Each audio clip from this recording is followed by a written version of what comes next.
Hello, my name is Jenny Holson. I'm an account executive with Astra. Today I'm going to be covering some of the changes that will become available as University of Georgia moves to version 7.5.15 inside of Astra Schedule. Today we're taking a look at the scheduling grids. So I got here by clicking on the Calendars tab and then clicking on Scheduling Grids. By default, I have come to my department's rooms, which my department is English, so that's why I'm doing all of my English rooms right now. You'll see that this looks pretty different from what you guys currently have. So just to start off the bat, the screen size, really what we meant to do here is expand the length of the screen that we are using for your scheduling grids so that we can see as many rooms as possible when you guys are looking at the grids. However, you can see right now the right-hand side of the screen looks a little bit cramped, and we can help that by hovering over one of these headers on the left-hand side, clicking on that down arrow, and then hovering over columns. You guys now have the ability to pick and choose which columns display on the left-hand side.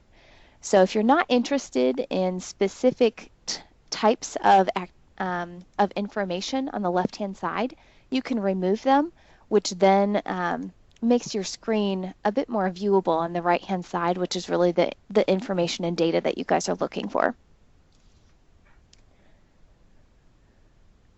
So we've also made a big change. You can see as I'm kind of hovering over each cell on the right-hand side, you can see that it is giving me a timestamp within the 15-minute increments. So this gives you the ability to drag and drop to create an event.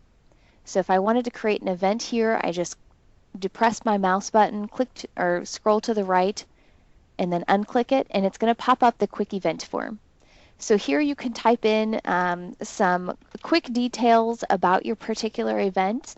Obviously, it's already going to know your event start and end time along with the date, along with the location that you've selected, simply because you've clicked and dragged your mouse on the grid.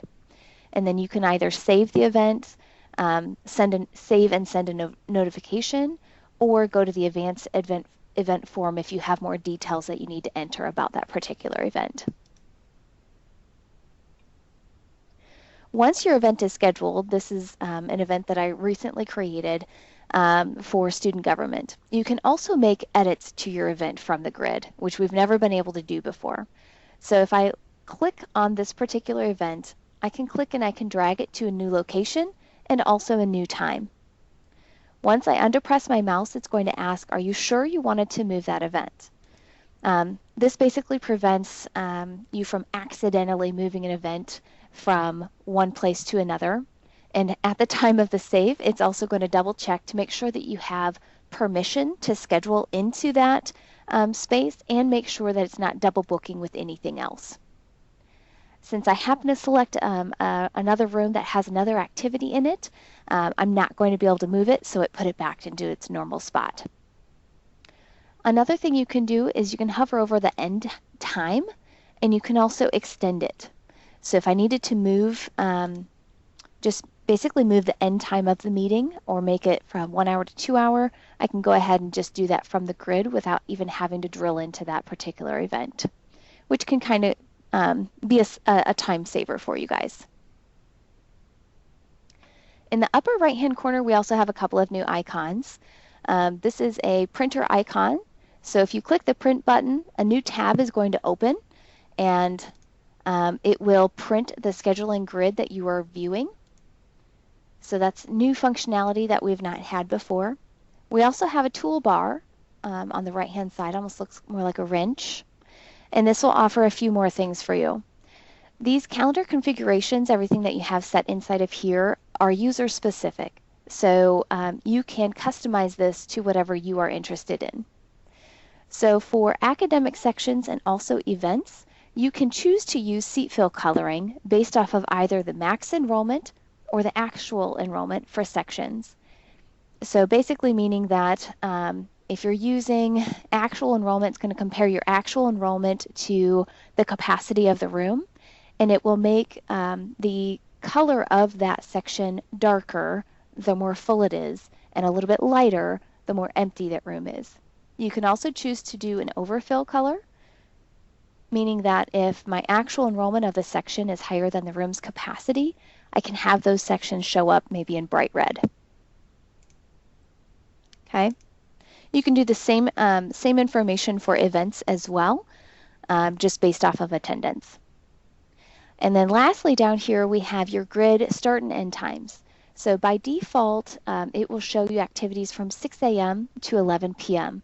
However, if you typically don't have any activities that start that early in the morning, you can go ahead and change your grid and remove the 6 a.m. column. And now it's started at 7 a.m. Again, just giving you more screen space to see the activities that you guys are interested in. So I'm going to right now I'm looking at my English rooms. I'm going to pop on over to the Athens campus. That's another calendar that I have available to me.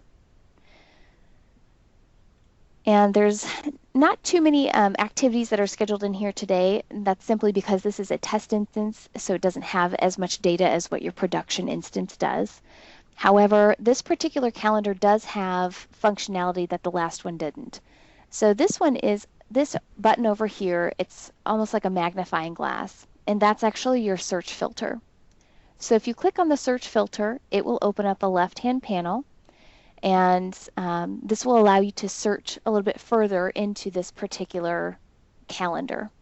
So because the Athens campus is large, you can come in and you can search for a specific building that you may be interested in. We'll say the Founder's House, and then it will go ahead and update your calendar on the right-hand side. It also has, looks like I picked a building that doesn't have any actual rooms. Sorry about that. You can also come down a little bit further, and you can filter for specific academic sections by subject or also by course. So if you click on the little plus icon, you can search for a specific subject. You can use the type ahead.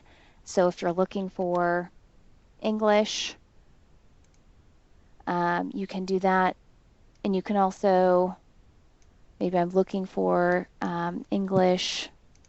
We'll try and find a different building for you.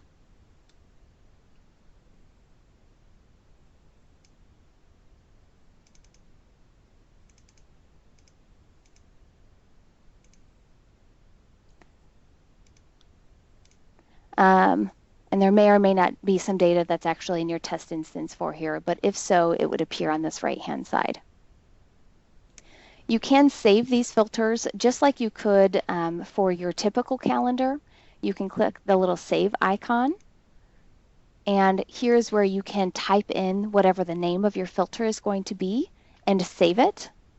So this will be my Connor building. And every time that you want to go back to that filter, it will appear in this little drop down. You can have multiple filters, so you can create as many as you like. Just makes it a little bit easier to see the data that you guys are interested in. Okay. We also have a week view. Also, to depress this left-hand pane, you just click on the search icon again, and it will basically hide that left-hand panel for you. So we also have a week view. So this is very similar to the day. It's just a week view, so you can see all of the activities that are happening. You can also create a quick event from here as well. So if you simply, depress your mouse and click down, it will also open up that quick event form for you.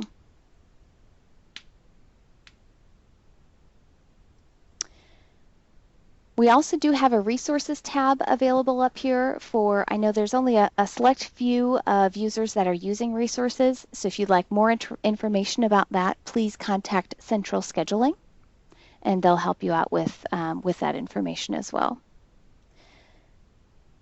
If there's any other questions about the scheduling grids, also please contact Central Scheduling, and we'll get all of your questions answered. Hope you guys have a great day.